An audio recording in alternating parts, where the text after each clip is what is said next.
Carolina Senior Deputy Ben Fields has been fired after video of him slamming a female student to the ground hit the web, sparked really a national debate and outrage.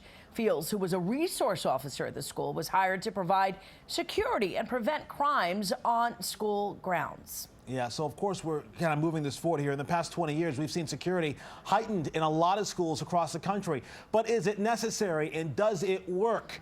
Joining us now to talk about security in schools, we have former NYPD Lieutenant Dr. Darren Porter and also the president of the Hempstead Public School Board, Lamont Johnson, also a former police officer himself, so somebody who can really address this issue from multiple angles. Good morning to both of you. Good morning. Thanks for having us. So let's start in South Carolina here. We saw that video. We've all seen it played multiple times. Many people disgusted by it. Do you think, in your opinion, that it's ever okay to use that amount of force on a student? Does anything warrant that?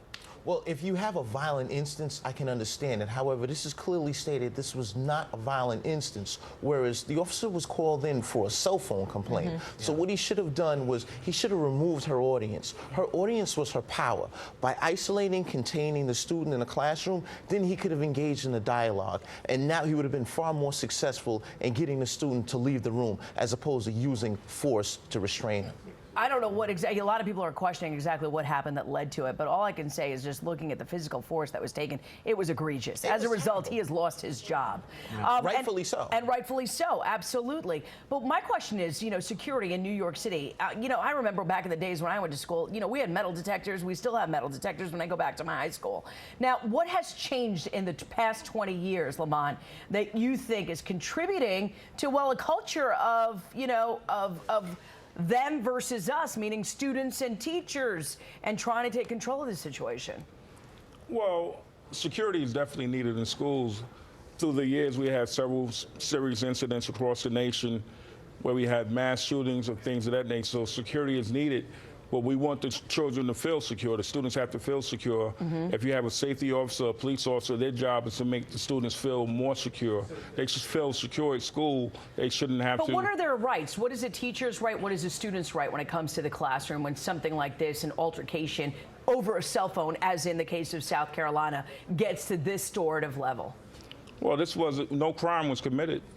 This should have been handled on a level with maybe the principal or discipline.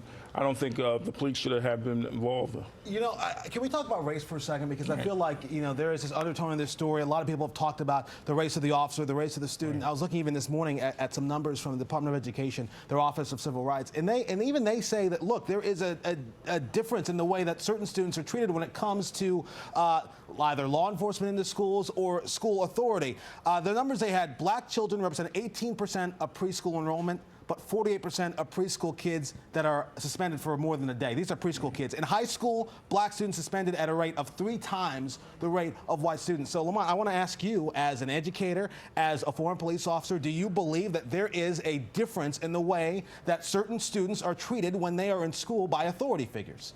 Well, in this case, I believe the student was, instead of being treated as a student, the student was treated as a criminal. But I'm not talking about this case per se. I'm talking broader. Do you think that there is a difference when you look at schools across this country of how certain kids are treated? That may be the issue in some schools in the nation. I don't know if it's about race necessarily. Yeah. Dr. Porter, your final answer on this. What do we need to know? What do we need to learn from this? One of the key things here is police, or when we look at this resource officer in particular, they should employ the minimum amount of force necessary to remove a student or contain a situation. This was clearly an instance where we had overt force, which resulted in, fortunately, this officer's termination. And as we move forward as educators and police, we need to keep in mind that these are our children. Our children are precious, and we need to deal with them accordingly. Yes, they are children. You said that correctly. Yeah, and we are adults, and we need to figure out situations as adults to move forward, to treat our children and lead by example. Thank you so much, Dr. Porter. Thanks for having us. I mean, I think, and when you see that South Carolina thing, we're all losers. Lamont, thank you so much for coming in and giving your perspective as well. It is 7:39. Do you ever feel like